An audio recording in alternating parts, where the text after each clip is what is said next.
పేదరిక నిర్మూలన కోసం, మౌలిక సదుపాయాల కల్పన కోసం పనిచేస్తున్నటువంటి రూరల్ డెవలప్మెంట్ ట్రస్టు ఈరోజు సంక్షోభంలోకి కేంద్ర ప్రభుత్వం యొక్క నిర్వాహం కల్లా వెళ్ళేటువంటి పరిస్థితి ఉంది.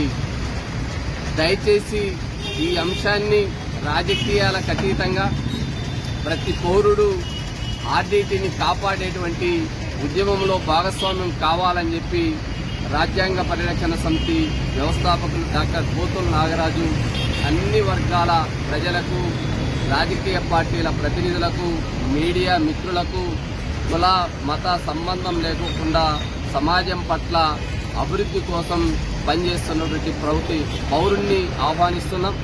ఎందుకంటే కేంద్ర ప్రభుత్వం విదేశాల నుంచి వచ్చేటువంటి సంస్థకు సంబంధించిన డోనర్స్ ఈరోజు ఒక సంస్థకు రావాలంటే కేంద్ర ప్రభుత్వం వాటి యొక్క అనుమతులు ఏవైతే ఉన్నాయో వాటిని రెన్యువల్ చేయాల్సినటువంటి బాధ్యత ప్రతి సంవత్సరం కేంద్ర ప్రభుత్వ పరిధిలో, విదేశీ వ్యవహారాల పరిధిలో ఉంటుంది.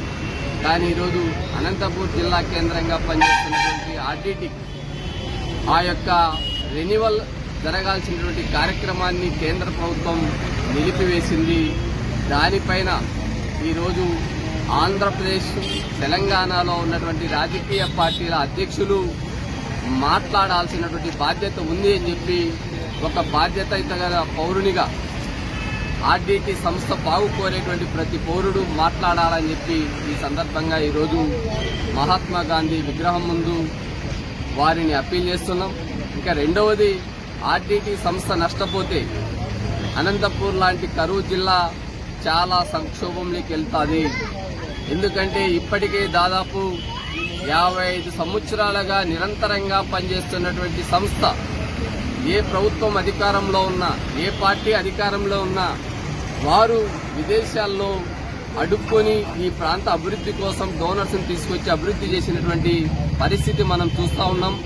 వారు తీసుకొచ్చినటువంటి గ్రామీణ ఆసుపత్రులైతేనేమి, గ్రామీణ ప్రాంతాల్లో పేద మధ్యతరగతి ఎస్సీ ఎస్టీ బీసీ కుటుంబాల్లో విద్య అయితేనేమి, మౌలిక వసతులు కల్పించడానికి ఏర్పాటైనటువంటి ఉమెన్ డెవలప్మెంట్ అయితేనేమి, ఎకాలజీ డెవలప్మెంట్ పేరుతో ఈరోజు దాదాపు 1,00,000 ఎకరాలకు పైబడి పండ్ల తోటలను అభివృద్ధి చేయడానికి, వాటికి సంబంధించినటువంటి డ్రిప్ ఇవ్వడానికి, వాటర్ షెడ్ డెవలప్మెంట్ కోసం వారు చేసినటువంటి శ్రమ అయితేనేమి, అదేవిధంగా ఈరోజు 3,500 గ్రామాల్లో అక్కడ ఉన్నటువంటి పేదల కోసం, దళితుల కోసం వారు ఏర్పాటు చేసినటువంటి విద్యా సౌకర్యాలను ఒక్కసారి గమనించాలా. అదేవిధంగా ఈరోజు స్పోర్ట్స్ ఒక ప్రభుత్వానికి కాని లక్ష్యాలని ఈరోజు అనంతపూర్ లాంటి కరూరు ప్రాంతంలో దాదాపు 9 క్రీడా అంశాలని గ్రామీణ స్థాయికి తీసుకెళ్లి అంతర్జాతీయ స్థాయిలో రెపరెపలాడించేటువంటి స్థానానికి ఎదిగినటువంటి క్రీడాకారులు తయారు చేసినటువంటి ఆర్డీటీ సంస్థ ఈరోజు ఆ ఫారిన్ ఫండ్స్ రాకపోతే సంక్షోభంలోకి వెళ్తుంది. ఇలా దాదాపు 5 లక్షల కుటుంబాలు ఈరోజు సంక్షోభంలోకి వెళ్లేటువంటి పరిస్థితి ఉంది. వేలాది మంది విద్యార్థులు ఉన్నత చదువులు, టెక్నికల్ ఎడ్యుకేషన్ అయితేనేమి, సాఫ్ట్వేర్ సంబంధించినటువంటి హైయెస్ట్ ఎడ్యుకేషన్ సంబంధించిన బీటెక్ కానీ, ఎంటెక్ కానీ ఇలాంటి కోర్సులు చదువుతున్నటువంటి విద్యార్థుల భవిష్యత్తు అంతా కూడా ఆందోళనకరంగా ఉంటుంది.